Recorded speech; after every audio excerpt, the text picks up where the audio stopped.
Perkenalkan, nama saya Mirna, asal saya dari Pandeglang, umur saya 18 tahun. Masya Allah. Firna ya? Mirna. Oh Mirna, maaf.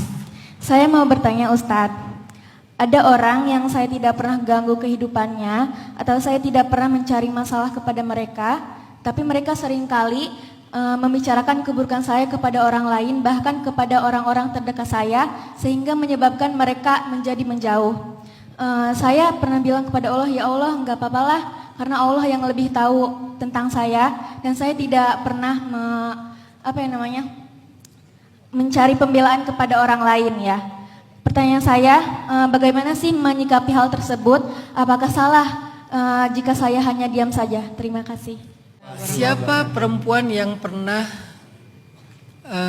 dihina ataupun direndahkan, bahkan difitnah? Ada Bunda Maryam di dalam surat Maryam yang dihina, direndahkan, difitnah habis-habisan oleh Bani Israel. Sempat viral juga tuh di lambe Bani Israel tuh. Rame lah dibicarain, trending topik lah pokoknya di semua platform sosial medianya Bani Israel. Platform sosial media mereka itu pasar, kemudian rumah ibadah, kemudian musafir. Musafir itu platform sosial media yang membawa berita ke negeri-negeri yang lain. Itu dulu model sosial media zaman dulu tuh kayak gitu. Pasar, tempat ibadah, karena tempat ibadah itu tempat keramaian kan. Kemudian musafir, kemudian penyair. Penyair itu platform sosial media zaman dulu. Dia akan menceritakan hal yang lagi trending dalam syair-syairnya. Zaman dulu tuh suka kayak gitu. Nah, ketika Sayyidah Maryam difitnah, dihina, direndahkan, maka Allah ngasih Sayyidah Maryam sebuah tutorial gimana ngadapin fitnah dan kejahatan itu.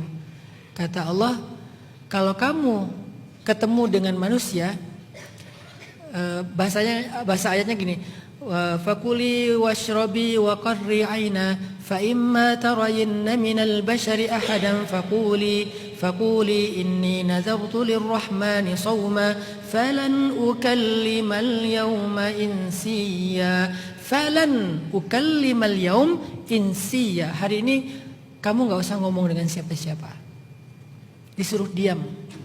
Bahasa sederhananya, diamlah wahai Maryam. Kalau kamu ketemu jahilun, orang-orang toksik itu, Bani Israel yang toksik, kamu diam aja, gak usah diladenin. Akhirnya fa'atat bihi qaumaha tahmilu. Akhirnya Sayyidah Maryam pulang dari negeri yang jauh setelah melahirkan bayinya. Dia bawa bayi itu sambil dia gendong, datanglah ke gerbang Al-Quds, Palestina. Di gerbang dihadang sama mereka. Ya Maryam, laqad ji'ti syai'an fariya. Wahai Maryam, kamu tuh membawa bencana, kamu membawa sial, kamu perempuan yang hina, begini begitu dan seterusnya, bla bla bla. Dihina habis-habisan di gerbang kota Al-Quds. Semua orang menyaksikan itu. Lalu dibawa-bawa lagi keluarganya. Ya ukhta Harun, ma kana abuki imra'asau wa ma kanat ummuki baghiya. Wahai keluarga Harun, wahai saudari Harun, ayah kamu itu orang baik-baik, ibu kamu itu perempuan yang baik-baik. Kenapa kamu mencoreng nama baik keluarga kamu? Jadi seolah-olah Maryam itu jahat banget gitu. Difitnah habis-habisan. Fa asyarat ilaih. Maryam cuma ngasih isyarat kepada bayinya, nggak ngomong. Asyarat, isyarat, bahasa Indonesianya isyarat. Itu bahasa Arab. Asyarat, isyarat, isyarah, jadi isyarat. Fa asyarat ilaih, memberi isyarat kepada bayinya. Artinya saya nggak bisa ngomong, tanya aja sama bayi saya. Ketika Sayyidah Maryam ngasih isyarat kepada bayinya, nggak ngomong, mereka makin menjadi-jadi. Gimana cara kita ngomong sama bayi yang masih fil mahdi, sobiyah, yang masih dalam buayan ibunya, yang masih digendong ibunya. Akhirnya mereka bilang kayak, Maryam ini gila ya, suruh kita ngomong sama bayi. Maryam ini udah gak waras ya, ternyata dia selain pezina, perempuan yang rendah, dia juga udah ngalamin kelainan jiwa, kata mereka. Pokoknya hinaan yang luar biasa. Tiba-tiba Allah membela Maryam. Bayi itu bisa bicara, membela ibunya. Jadi bukan Maryam yang ngomong, bayinya yang ngomong. Apa pesannya buat kita? Keajaiban. Kalau Maryam keajaibannya, bayinya yang bisa bicara. Dan itu ada 3 bayi yang bisa bicara dalam sejarah. 1, bayinya Maryam. 2, bayinya Masyiatah. 3, bayinya seorang pezina perempuan yang dia menuduh seorang laki-laki soleh sebagai ayah dari anak haramnya. Padahal laki-laki itu enggak melakukan dosa zina, tapi dituduh, difitnah gitu. Akhirnya bayi itu bisa bicara untuk mengatakan ayah saya fulan, bukan ini. Dia yang ngomong ayahnya siapa, dan itu bukan nabi, bukan kisah nabi. Artinya akhirnya Allah membela Sayyidah Maryam dengan bayi itu yang bicara, dan bicaranya itu panjang banget. Qala inni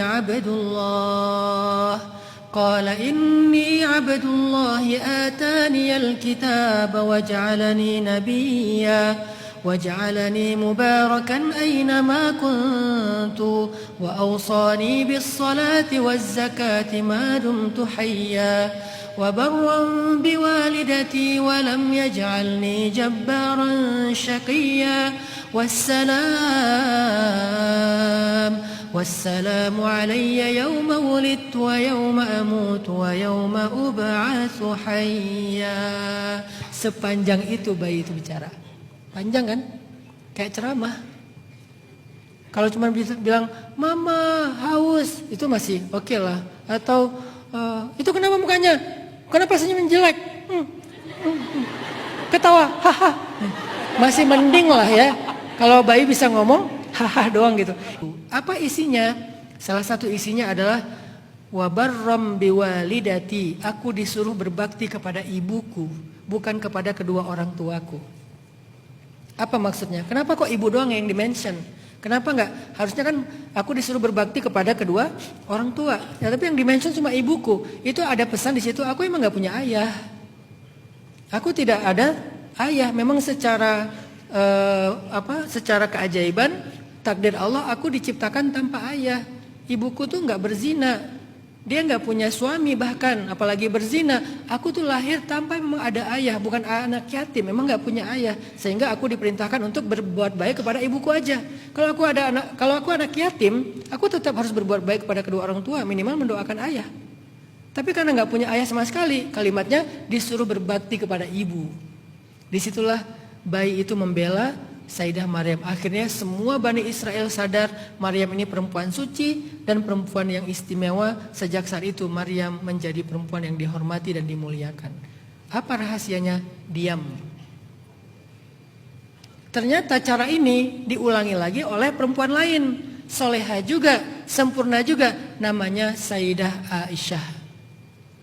Ketika istri Nabi, Sayyidah Aisyah difitnah selingkuh dengan Sofwan bin Mu'attal. Orang-orang semuanya ngomongin Aisyah. Aisyah selingkuh. Aisyah ada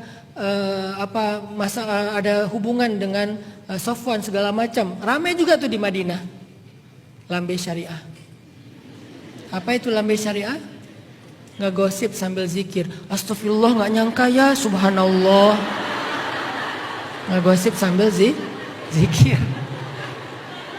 Ramai tuh di Madinah yang menuduh Aisyah selingkuh. Akhirnya ketika Nabi nanya kepada Aisyah, Aisyah gimana pendapat kamu tentang berita yang trending? Aisyah cuma bilang, aku gak akan membela diri, biar Allah yang membela aku. Diam aja. Tiba-tiba turun ayat 1 halaman di surat An-Nur ngebelain Aisyah. 1 halaman loh ayatnya.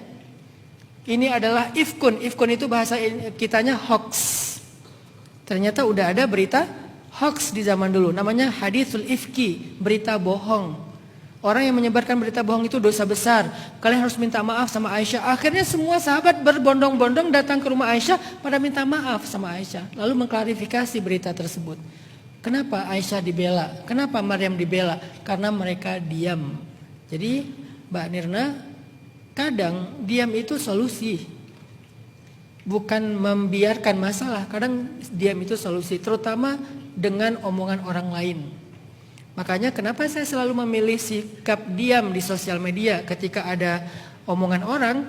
Karena bukannya saya takut untuk nge-replay dan ngeramein, bukan. Saya lagi pengen membuktikan bahwa itu masih berjalan sampai hari ini. Apa yang dialami Maryam pasti bisa kita alamin juga. Apa yang dialami Aisyah pasti kita alami. Dan saya mengalami.